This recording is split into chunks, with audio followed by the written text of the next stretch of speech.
Hi guys, so welcome to part 2 of React series, and in today's video we are going to discuss about environment setup I'm going to use for the rest of the series. So let's get started.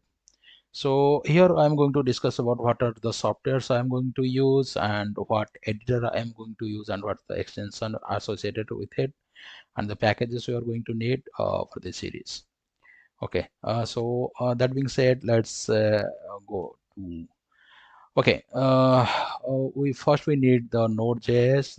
We can go to the official website and get your for maybe Windows. You can get the latest version, and then we are going to use the npx package a lot to create a React app and something like that, and yeah.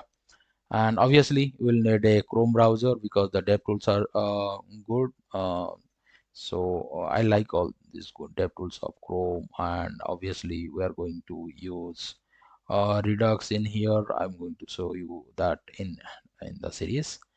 Okay, and most importantly we are going to use VS Code. So maybe I'll show you that right now. Okay, let's start VS Code. Okay, so here are some extensions I use that is going to be benefit us in the development process. So just like auto rename tag, and okay, there are tons of it. You just need to use what is going to be used in the series. The env extension, then the ES7 React Redux React Native snippets, and then obviously if you are using GitHub, then git autoconfig and GitHub pull request and issues. Then if you are good with like Intellisense and autocomplete AI, then Kite autocomplete AI code is great.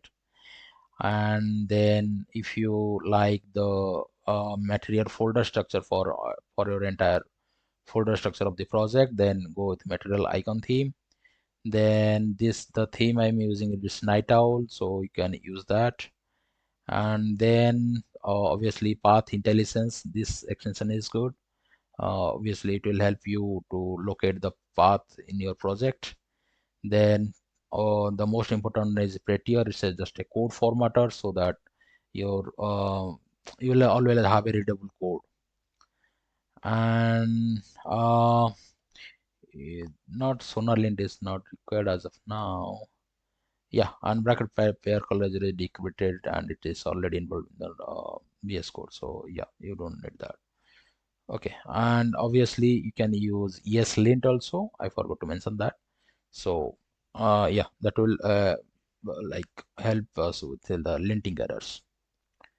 Okay, and you need to like sync with like git bash in the terminal, else the PowerShell is also good. Okay, so that's it. This is everything we need. Thank you. I'll see you in the next one, and we'll start with a hello world application of React. Thank you, guys.